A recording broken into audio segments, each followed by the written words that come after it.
Wow, that photo looks so cool. You must have such an expensive camera. Wow, that camera takes such great photos. No, I'll admit having a nice expensive camera and nice lenses does improve your photos a lot. But it's not just the equipment that makes these photos good. There is a lot of skill that goes into getting these photos looking nice. And today I'm gonna prove that to you.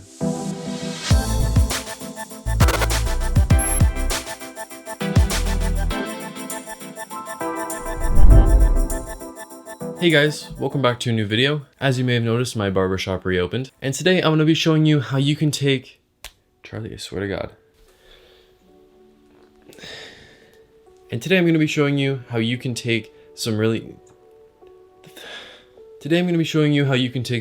nice, high quality, professional looking photos with a really cheap setup. Okay, you gotta go. So this is our setup. This is the Canon Rebel T3, a camera that came out in 2011, paired with Canon's probably best bang for your buck lens, the Canon 50mm f1.8. Now this lens is a great budget lens for portraits because it's f1.8 and 50mm is fairly zoomed in, which means you can get some really nice depth of field, some really blurry backgrounds, some blurry foregrounds, and having a really shallow depth of field can give the illusion of a higher quality photo, sort of like how when you turn on portrait mode on your phone it makes it look more professional. But yeah, so this body can be found used for about 150 bucks. And this lens can be found used for about $100. So in total, you're talking about spending $250 on this setup. And here's a couple photos I took with it.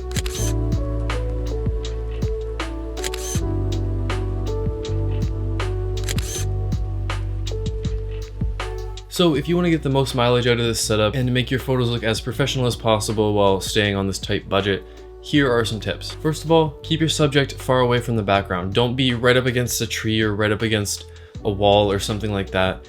Make sure there's a lot of room between what's behind your subject, and in this case we're talking about photographing people. So the further away your background is from your subject, the blurrier the background's gonna be. And while having a blurry background doesn't always necessarily mean it's a great photo, in this case it's going to help your photos appear more professional. Next, try throwing something in the foreground, whether it's some leaves or some grass or something, or you can even find objects like little handheld mirrors or prisms, little things like that. Adding things like that really makes it seem like you put some thought into the portrait and really adds a cool effect when you can see the depth of the photo. Now this camera doesn't have the best features as far as usability goes. I mean, it's really small, the buttons feel really cheap, the battery's okay, but one of the biggest downsides to it is it has a 12 megapixel sensor. And these days 12 megapixels is very small. Like the new top of the line Canons are at least like in the 20s and 30 megapixels. You can buy 100 megapixel cameras, but here's the thing, especially if you're only using this for the web, like social media like Instagram or Facebook or your website, whatever.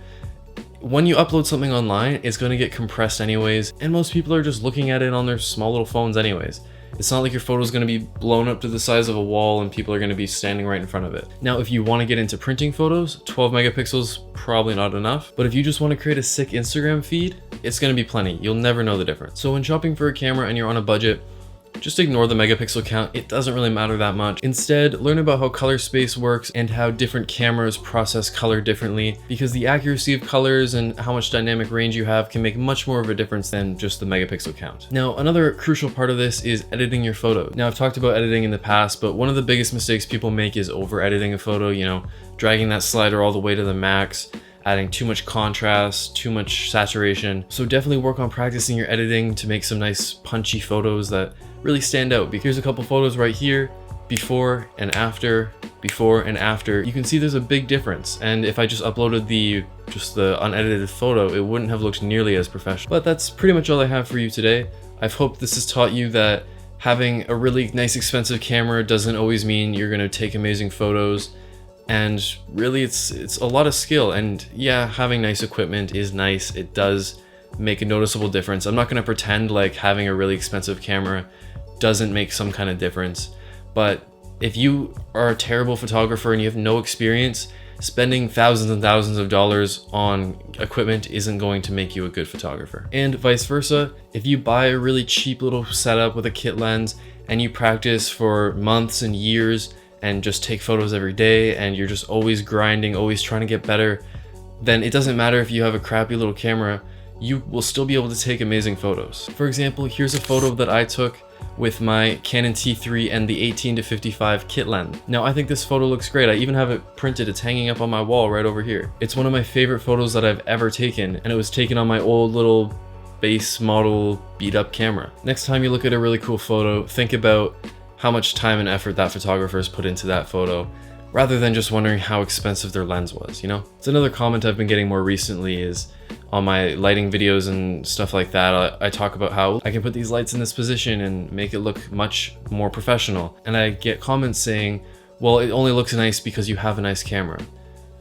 Well, no, I mean, it does look nice. It looks nicer because I have a nice camera. But if I had no idea what I was doing with the lighting, this would still look bad.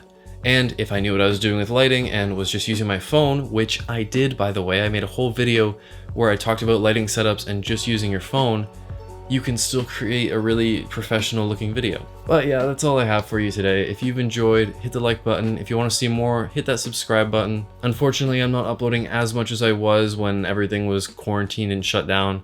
I had a lot more free time then, and now I'm working again, so it's harder to find time to upload. But I don't plan on abandoning this channel at all.